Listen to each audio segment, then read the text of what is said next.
Hello everyone, this is Chrissy with Everyday Tidbits. Welcome back to my channel. Today I'm going to show you how to make the most delicious corned beef and cabbage.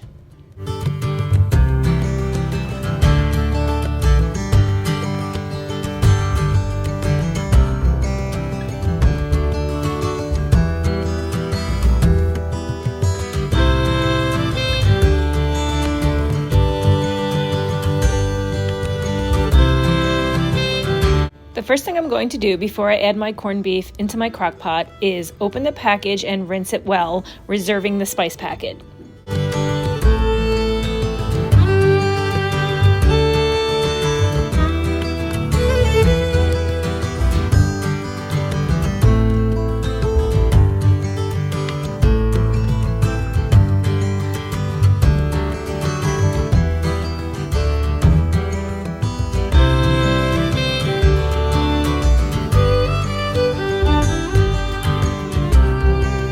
I'm going to be cooking my corned beef in beef broth. I'm using 3 cups, and here you can see that I am reconstituting dry beef bouillon into 3 cups of hot water.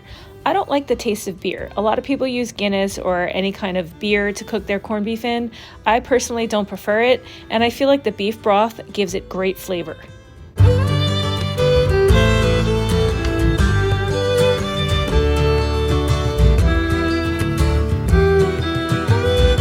When adding your corned beef to your crock pot, you want to add it with the fat side up so that when it cooks, the fat puts all that flavor into your roast.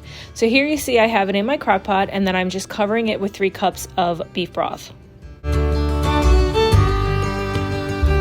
Now I'm going to take the spice packet that comes with your corned beef in the package and just sprinkle it over the top.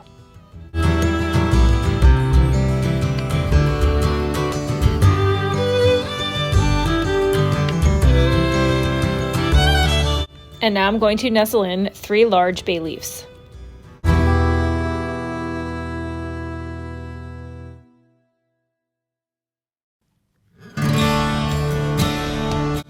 Cover your crock pot and cook it anywhere from 6 to 10 hours, depending on the size of your roast.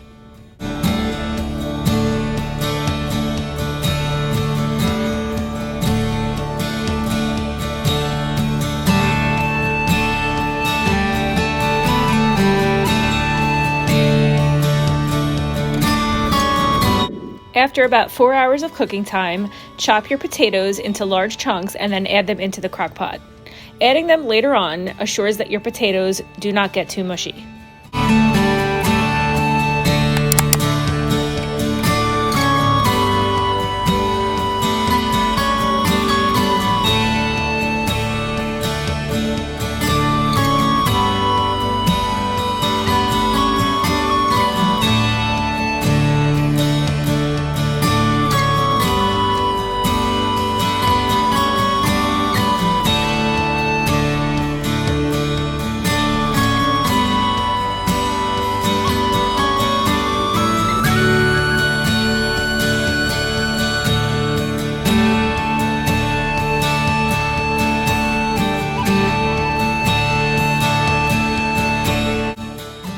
I'm adding my potatoes evenly around the roast, and then I'm going to cover the crock pot and continue cooking it on low.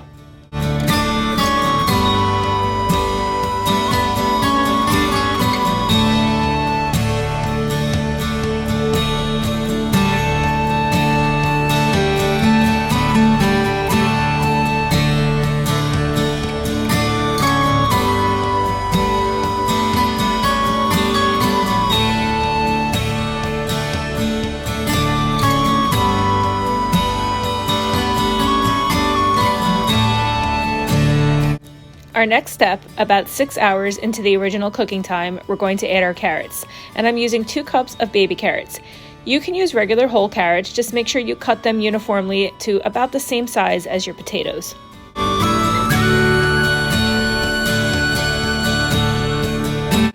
When adding the carrots to your pot, you can see that I'm just putting them over the top. I'm not stirring them into the liquid so that they won't get too mushy by the time everything is finished.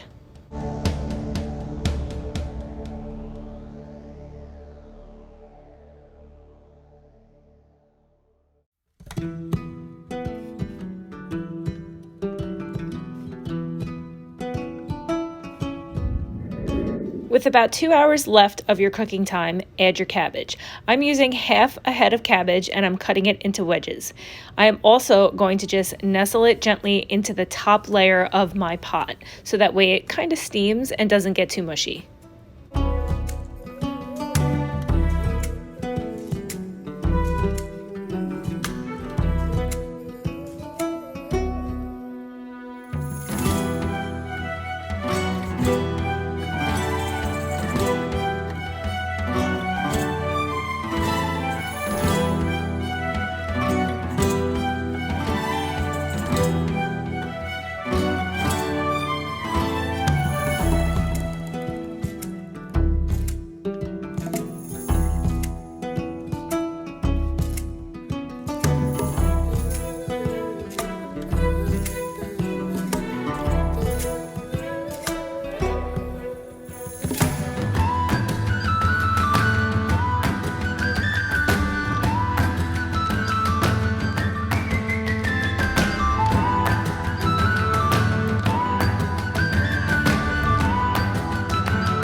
And now I'm going to make a butter sauce to drizzle over my vegetables. I'm using a stick of butter, 2 tablespoons of minced garlic, and about a tablespoon of dry parsley. Then I'm going to pop it into the microwave for about a minute, stir it, and then drizzle it over my potatoes, carrots, and cabbage. Oh my goodness, this was the kicker that made this above and beyond any corned beef and cabbage recipe that I've ever made. You will not be sorry if you try this. It is so delicious.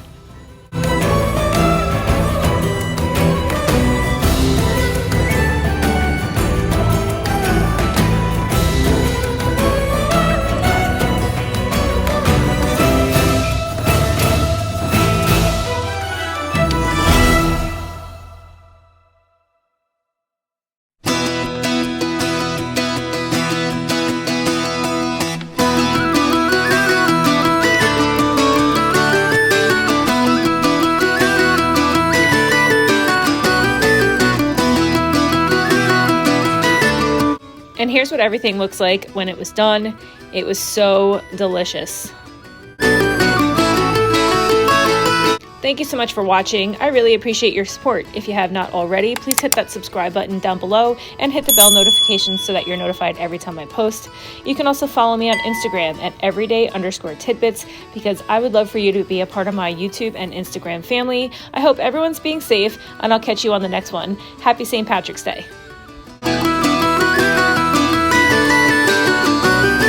I almost forgot to tell you that we did serve this with some Irish soda bread. I toasted it and buttered it, and it was delicious.